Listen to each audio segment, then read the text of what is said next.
పార్టీకి ఈ సాగునీటి ప్రాజెక్టుల విధ్వంసంపై యుద్ధబేరీ కార్యక్రమం ప్రారంభించిన కొద్ది రోజుల్లో ముఖ్యంగా పులివెందుల్లో జనం మీకు నీరాజనం పట్టినట్టుగా మేము పేపర్లో చూసామండి.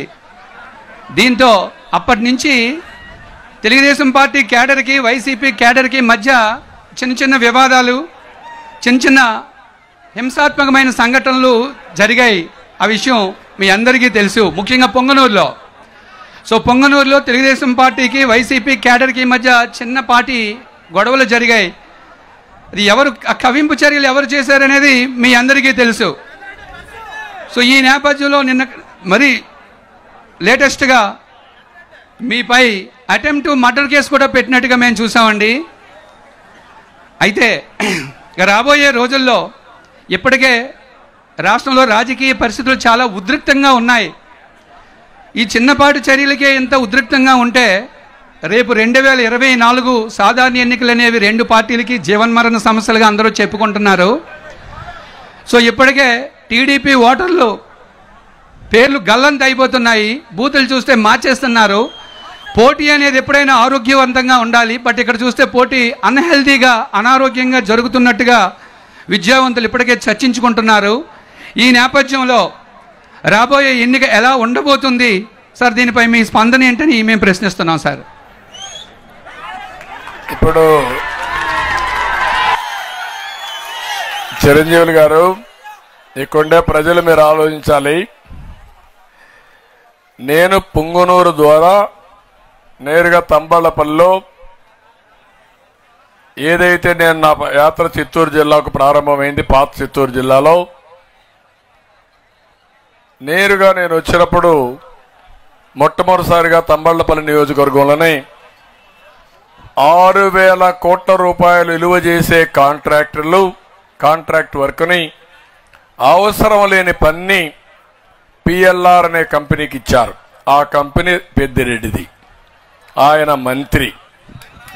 ఒక మంత్రి 6,000 కోట్ల రూపాయలకు వర్క్ తీసుకుని తోటపల్లికి 100 రూపాయలు ఖర్చు పెట్టాలంటే డబ్బులు లేవు. కానీ ఒక కాలువ ఉంటే ఇంకొక కాలువ పక్కనుంటే అవసరం లేనిది 2 కాలువలు కలపడానికి, ఒక కాలువ అంద్రినీవా, ఇంకొక కాలువ గాలేరు నగరి, రెండుకి నీళ్లు పోతాయి.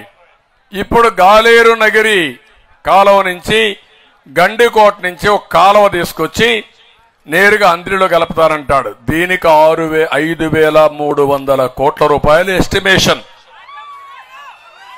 ఆ 5,000 కోట్ల రూపాయలు ఉత్తరాంధ్రలో పెడితే అన్ని ప్రాజెక్టులు పూర్తవుతాయి. అవునా కాదా అని మిమ్మల్ని అడుగుతున్నా. ఆ విషయమే నేను చెప్పా. కావాలని కొంతమంది రైతాంగాన్ని దెబ్బతీయడానికి 3,000 కోట్లు పెట్టి వాళ్ళ ఆస్తి బలవంతంగా లాగేసుకున్నాడు ఈ పెద్ద మనిషి. నేను అది తప్పన్నాను. వాళ్ళు ఎన్జిటికి వెళ్ళారు. రైతులు 100 కోట్ల రూపాయలు ఫైన్ వేశారు. వాళ్ళు సుప్రీంకోర్టుకు వెళ్ళారు. గవర్నమెంట్ మీరు చేసింది తప్పైతే మీరు శిక్ష తప్పదు, 25 కోట్లు కట్టండి, తర్వాత కేసు టేకప్ చేస్తామని సుప్రీంకోర్టు చెప్పారు. 25 కోట్లు కట్టారు. ఇప్పుడు ఈయన అంటాడు నేను ఆ దారిలోనే పోకూడదంట, నా వల్ల ఆ ప్రాజెక్టులు ఇచ్చిపోయినాయంట, కాబట్టి నా మీద దాడి చేస్తాడంట. ఇది న్యాయమా అని మిమ్మల్ని అడుగుతున్నా.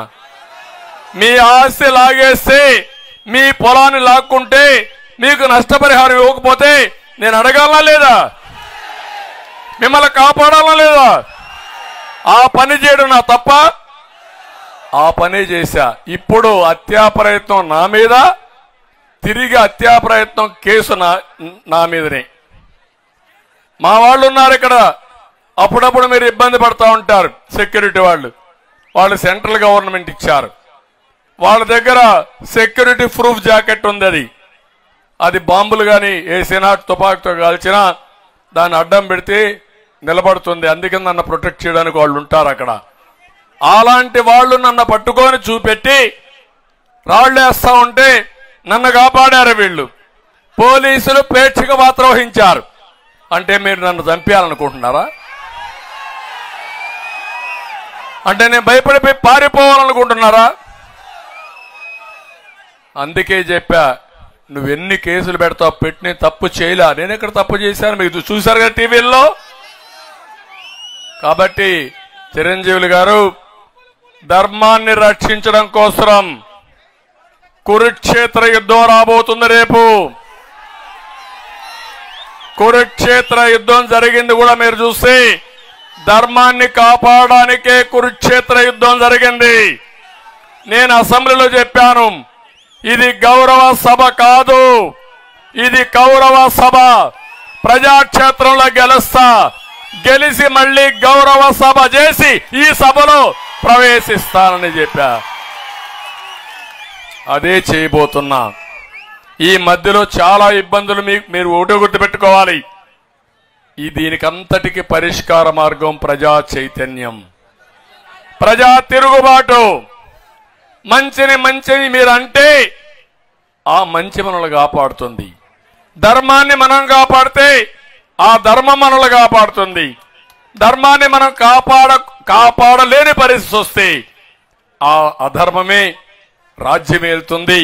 ఆ అధర్మమే ఈ సమాజాన్ని సర్వనాశనం చేస్తుంది. ఆ విషయం గుర్తుపెట్టుకోమని 5 కోట్ల ఆంధ్ర ప్రజానీకానికి విజ్ఞప్తి చేస్తున్నానని చెప్పి కూడా నేను మీకు తెలియజేస్తున్నా.